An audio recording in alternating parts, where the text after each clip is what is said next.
اسلام کے ساتھ جو دور آیا ہے، اسلامی دور کو دور اسلام کہتے ہیں. عجیب سی بات ہے، اگر وہ دور جاہلیت تھا اسے دور علم کہا جاتا، اگر یہ دور اسلام ہے تو اسے دور کفر کہا جاتا. مگر جاہلیت اور اسلام کو ایک دوسرے کے خلاف اپوزٹ کیوں قرار دیا گیا؟ پتا چلا جہاں جاہلیت ہوگی وہاں اسلام نہیں ہوگا، اور جہاں اسلام ہوگا وہاں جاہلیت نہیں ہوگی. اب آپ فیصلہ کریں کہ اسلام ہے ہمارے اندر تو پھر یہ جاہلیت کیوں ہے؟ ہماری قوم پسماندہ علمی اعتبار سے کیوں ہے؟ یہاں کی پسماندہ ترین قوموں میں ہمارا شمار ہی نہیں ہوتا، ان سے بھی 7% نیچے ہیں ہم تعلیم کے میدان میں. اور کیا آپ یہ سمجھتے ہیں کہ جاہل رہ کر کے آپ کو عزت حاصل کر لیں گے؟ آج کی دنیا ایک گلوبل ولیج میں تبدیل ہو چکی ہے. ہر دنیا کے ہر کردار کا اثر اور ہر ترقی کا اثر آپ پر پڑ رہا ہے. اگر آپ عالمی طور پہ دنیا کا مطالعہ کرنے کی صلاحیت نہیں رکھتے اور دنیا کے ریس میں آگے نہیں بڑھتے ہیں تو زمین پر جھاڑو دینے کے علاوہ کوئی حیثیت نہیں ہوگی. یہاں کے پسماندہ طبقے کرسیوں بیٹھے ہوں گے اور ہمارا طبقہ خدا نہ کرے جوتا صاف کر رہا ہوگا. ہم تو ڈوبے ہوئے برائیوں میں. مجھے حیرت ہے، مسلم محلوں سے کبھی 3 بجے رات کو کبھی 2 بجے رات کو جلسوں سے آتا ہوں میں تو خون کے آنسو رونے کو جی چاہتا ہے. عالم یہ بیٹھے ہوئے جوا کھیل رہے ہیں، تاش کھیل رہے ہیں، رات بھر جاگ رہے ہیں. جو رات بھر جاگتا ہوگا وہ صبح کو اپنے بچوں کو پڑھا دے سکتا ہے کیا؟ انہیں باعزت زندگی دے سکتا ہے کیا؟ مسلم محلوں اور غیر مسلم محلوں کے فرق کو ذرا دیکھ لیجیے، آپ کبھی گھوم لیجیے، آپ کو صاف اندازہ ہو جائے گا کہ ہم کہاں کھڑے ہیں اور کیا حال ہے ہمارا. نشے میں ڈوبے ہوئے، شراب میں ڈوبے ہوئے پڑے رہتے ہیں، اور دوسرے محلوں کے شرابی بھی اسی محلے میں آگے سو جاتے ہیں جو ہمارے محلے ہیں، اس لیے کہ ان کو پناہ ملتی ہے. انہیں کوئی روکنے والا نہیں ہے، کوئی بچانے والا نہیں ہے. کیا یہی ہمارا کردار ہونا چاہیے؟ سرکار طہارتوں کے پیغمبر ہیں، نظافتوں کے پیغمبر ہیں، روشنیوں کے پیغمبر ہیں، علم و یقین کے پیغمبر ہیں. آج ہمارے معاشرے میں ایسی کوئی بات باقی نہیں رہ گئی. مجھے اگر اصلاح معاشرہ پہ گفتگو کرنے کے لیے بلایا ہے تو میری تلخ باتیں سننی ہوں گی. خدا کرے کہ میرا یہ تلخاب حیات تمہیں عمل پر آمادہ کر سکے اور بیدار کر سکے. میں ان نوجوانوں کی جوانی کے لیے دعا دوں گا جنہوں نے یہ بل پھیلائی ہے، خدا انہیں پاکیزہ جوانی عطا فرمائے، اقتدار عطا فرمائے، کامیابی عطا فرمائے، اپنے فضل و کرم سے ان کی حفاظت فرمائے، انہیں نبی کے نقش قدم پہ چلنے کی توفیق عطا فرمائے، ان کے دلوں کو نور مصطفیٰ سے بھر دے. لیکن یہ اسی وقت ہوگا جب وہ اپنی جوانیوں کو دین کے لیے خرچ کریں گے، اصلاح معاشرہ کے لیے خرچ کریں گے. حضور سید عالم سرور کائنات نے کتنی تکلیفیں برداشت کی. کعبۃ اللہ کی دیواروں کے نیچے اللہ کے رسول اپنے رب کا سجدہ کر رہے ہیں. ابو جہل آتا ہے اور روح کی اوجھری انٹائر اسٹومک لا کے پیٹ پر رکھ دیتا ہے. سرکار سر نہیں اٹھا پاتے. جناب فاطمہ الزہرا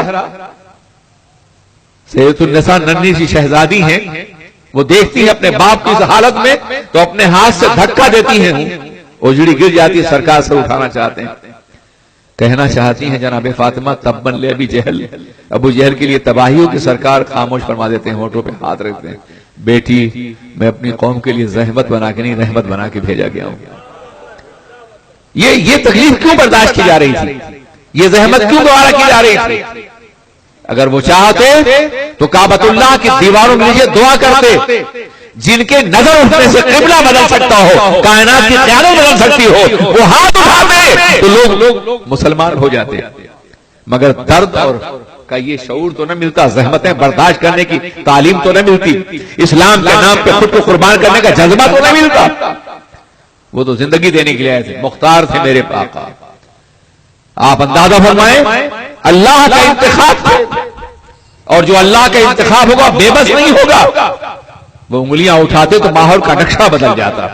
جن کے اشارے پہ چاند اپنا سینہ چاک کرتا ہو، ڈوبا ہوا سورج پلٹ آتا ہو، کیا وہ دلوں کی دنیا نہیں بدل سکتے تھے؟ لیکن اگر ایسا کرتے تو انبیاء کرام کے باب معجزات میں سلطان الانبیاء کے معجزات کا اضافہ ہو جاتا. مگر ہم کو حرکت و عمل کی زندگی تو نہ ملتی، ہمیں باضابطہ میدان زندگی میں زخم اٹھانے کی کا سلیقہ تو نہیں ملتا.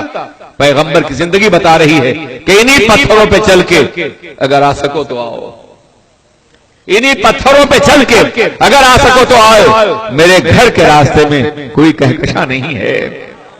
پتھر کھانا ہوگا، زحمتیں برداشت کرنی ہوں گی، تب کوئی کہکشاں سنورے گی۔ صرف سونے سے ایسا نہیں ہوگا، رات بھر سو جاگتے ہیں، دن بھر سوئے رہتے ہیں، مسلمان ہیں یہ۔ قرآن عظیم نے رات کا بھی مفہوم متعین کیا اور دن کی بھی حیثیت متعین کی ہے۔ رات سونے کے لیے ہے، دن جاگنے کے لیے، مگر ایسا نہیں ہوتا۔ جو رات بھر سوتا رہے گا وہ دن بھر کیا کام کرے گا؟ میرے عزیز ساتھیوں، ذرا سوچو اور غور کرو تھوڑی دیر کے لیے کہ ہماری قوم بہت دنوں سے سوئی ہوئی ہے۔ سو جانے والے اور مر جانے والے میں یہ فرق ہوتا ہے کہ سو جانے والے کو جگایا جائے تو جاگ جاتا ہے، اور مر جانے والے کو جگائیے تو نہیں جاگتا۔ ٹھوکریں جگا رہی ہیں، قیامتیں جگا رہی ہیں، ملبوں میں تبدیل ہوتی ہوئی آبادیاں جگا رہی ہیں، بارود سے بھرے ہوئے برستے انبار جگا رہے ہیں۔ آپ اندازہ فرمائیں، الٹتے ہوئے شہر، کراہتی ہوئی آبادیاں جگا رہی ہیں، اور ہم سوئے ہوئے، ہم بیدار نہیں ہو پا رہے ہیں۔ یاد رکھیے، اگر جگانے والے کو جگایا جائے وہ نہ جاگے تو اسے مردہ قرار دیا جاتا ہے۔ اگر ہم اب بھی بیدار نہیں ہوئے تو تاریخ ہمارے محضر نامے پہ موت کے دستخط کرے گی، ہمیں مردہ قوم قرار دے گی۔ اسلام مردہ نہیں ہوگا، اسلام ہر دور کے لیے ہے، ہر عصر کے لیے ہے۔ اگر ہم بیدار نہیں ہوئے تو ہم مردہ ہو جائیں، اسلام زندہ رہے گا، اللہ کوئی دوسری قوم پیدا کر دے گا۔ بغداد کے عیاش بادشاہ مر جاتے ہیں تو ایک دوسری قوم پیدا ہو جاتی ہے جو باضابطہ آگے بڑھتی ہے۔ اسپین تباہ ہوتا ہے تو انڈونیشیا جنم لیتا ہے، ایک نئی قوم پیدا ہو جاتی ہے۔ ہمیں اپنی زندگی بچانی ہے تو رسول کے نقش قدم پر چلنا ہوگا، برائیوں سے بچنا ہوگا، اور وہ برائیاں خاص طور پہ شراب جسے ام الخبائث کہا گیا ہے، تمام برائیوں کی جڑ ہے۔ اگر معاشرے میں ایک شرابی ہے تو الرٹ ہو جاؤ، ہو سکتا ہے پورا معاشرہ تباہ ہو جائے۔ یاد رکھو، جسم کی بیماریاں افراد کو موت سے ہمکنار کرتی ہیں، مگر روح کی بیماری معاشرے کو غارت کر دیتی ہے، معاشرے کو تباہ کر دیتی ہے۔ یہ شراب جو میرے آقا سے پہلے عربوں کی گھٹی میں پڑی ہوئی تھی، مگر جب یہ اعلان ہوا الا قد حرمت الخمر، آگاہ ہو جاؤ کہ شراب حرام کر دی گئی ہے، تو اس کے بعد لبوں سے جام پٹک دیے گئے اور پھر کسی نے شراب کی طرف رخ بھی نہیں کیا۔ 15ویں صدی تک کم از کم مسلم معاشرے میں شراب کا کوئی تصور نہیں تھا، مگر سیاسی زوال کے ساتھ ساتھ یہ برائیاں بھی ہمارے معاشرے میں آ گئی ہیں، اور اس کے نتیجے میں شراب ہے، ڈرگ ہے، افیون ہے، ہیروئن ہے، بچوں کا خون چوس رہے ہیں، بیویوں کا حق مار رہے ہیں، معاشرے کو تباہ کر رہے ہیں، اپنے بچوں کے پھلک کی روٹی چھین کر کے یہ مردود شراب پی رہے ہیں، اور اس کے باوجود خود کو مسلمان کہتے ہیں، اور ہم اسے برداشت کر رہے ہیں، ہم اسے گوارا کر رہے ہیں۔ آپ کو معلوم نہیں کہ شراب کتنی بھیانک چیز ہے۔ میں ایک واقعہ بتاؤں، ایک شخص کرسچین، اس نے حضرت مسیح عیسیٰ علیہ السلام کی تصویر کو پکچرائز کرنا چاہا، پینٹ کرنا چاہا، مختلف ادوار کو، بچپنے کو، جوانی کو، بڑھاپے کو، اور ان کے اعتبار سے صلیب و عرق کو، بڑھاپے کو نہیں، جوانی کو، صلیب کو۔ تو اس نے ایک ایسے بچے کا انتخاب کیا جو آبادی میں سب سے خوبصورت ہو، جو جناب عیسیٰ کی شکل کو پیش کر سکتا ہو۔ ایک حسین انتہائی خوبصورت بچہ ملا، اس کو بٹھال کر اس نے پینٹنگ کی تصویر بنائی، گھنٹوں کام کیا اس نے۔ اس کے بعد جناب عیسیٰ کے مختلف ادوار کو باضابطہ پکچرائز کرتا رہا، پینٹ کرتا رہا۔ جب اس شخص کا معاملہ آیا جس نے حضرت عیسیٰ کو ایک بوتل شراب کے بدلے میں گرفتار کروا دیا تھا، ان کا حواری تھا، ان کا ماننے والا تھا، مگر شرابی ہو گیا تھا، اسے ایک بادشاہ نے گرفتار کروایا، 3 روز تک بغیر شراب کے رکھا، شراب کی بوتل اس کے سامنے رکھ دی اور کہا بتا دو کہاں ہے تو یہ بوتل تمہیں مل جائے گی، بوتل شراب کی ایک بوتل، اور پھر اس نے بتا دیا جناب عیسیٰ کہاں چھپے ہوئے۔ عیسائی روایات کے مطابق ایک بوتل شراب کے لیے، ایک بوتل شراب کے لیے اپنے پیغمبر کے قتل کا اہتمام کیا۔ اللہ نے انہیں اٹھا لیا، یہ تو ہمارا عقیدہ ہے. انہوں نے سلیم دے دی ایک بوتل شراب کے لیے.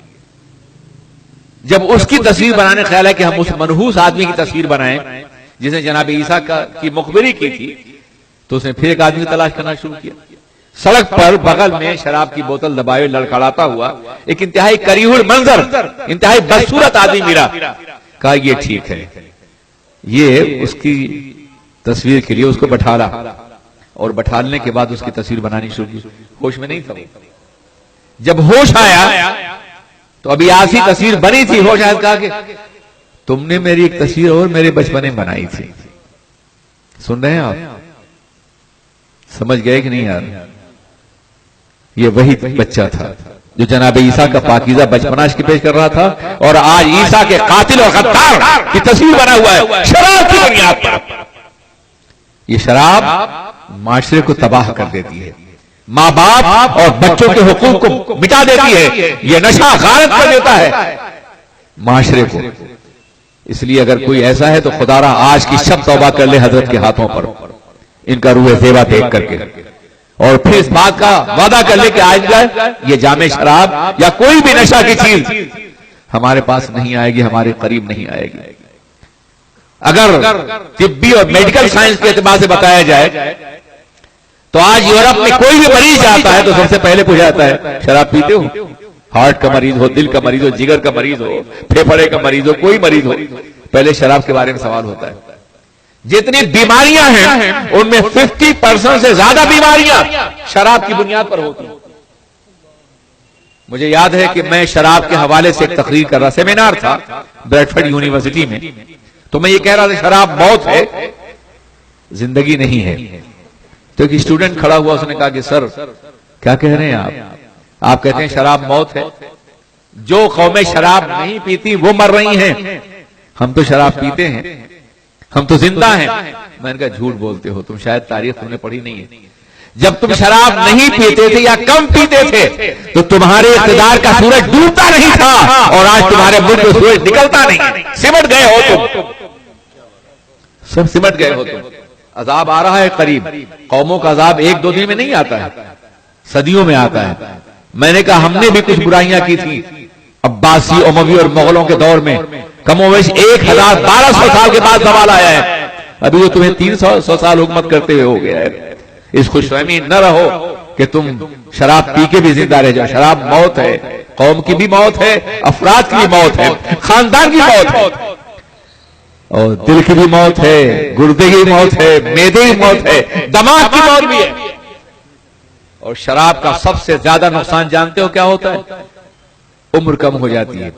یعنی 10-20 سال تو یوں ہی پہلے مر جاتا ہے، لیکن جو بھی 60-70 سال اسے ملتے ہیں جانتے ہو اس میں بھی عمر کم ہو جاتی ہے. اصل میں زندگی تو ہوش کی زندگی ہے نا، بیداری کی زندگی. جب تک آپ ہوش میں ہیں، بیدار ہیں، اسے کاؤنٹ کیا جائے گا زندگی میں. اور جہاں بے ہوش ہے، بیدار نہیں ہے، اسے زندگی نہیں سمجھا جائے گا. تو شرابی اگر 8 گھنٹے شراب میں ڈوبا رہتا ہے تو روزانہ 24 گھنٹے میں سے اس کا 8 گھنٹہ نکال لو، اس کی عمر 50 سال سے بھی کم ہے، مر جاتا ہے. اس لیے خدا را اپنی زندگی کو بڑھاؤ، اور ایسا معاشرہ مت پیدا کرو کہ جس میں تم شراب پیو، تمہارے بچے بھی، تمہارے ارد گرد کے لوگ بھی، اور وہ لوگ بھی جو تمہارے قریب نہیں ہیں. میرے آقا حضور سید عالم صلی اللہ علیہ وسلم نے تمام معاشرے کی برائیوں کو دور فرمایا. ہر ایک کا تذکرہ کرنے کا موقع نہیں ہے، مگر ہر نشے کی چیز کے بارے میں کل مسکر حرام ہو. ہر وہ چیز جو نشہ دینے والی ہے وہ حرام ہے. اس وقت ہیروئن نہیں تھی، اس وقت انجیکشن نہیں تھے، اس وقت ڈرگ کی دوسری صورتیں نہیں تھی. تو آپ نے ایک عالمی قانون دے دیا ہر دور کے لیے، ہر عصر کے لیے، ہر زمانے کے لیے، کہ ہر نشہ والی چیز حرام ہے. آج عالم یہ ہے کہ مفلوج ہو رہے ہیں لوگ، بچے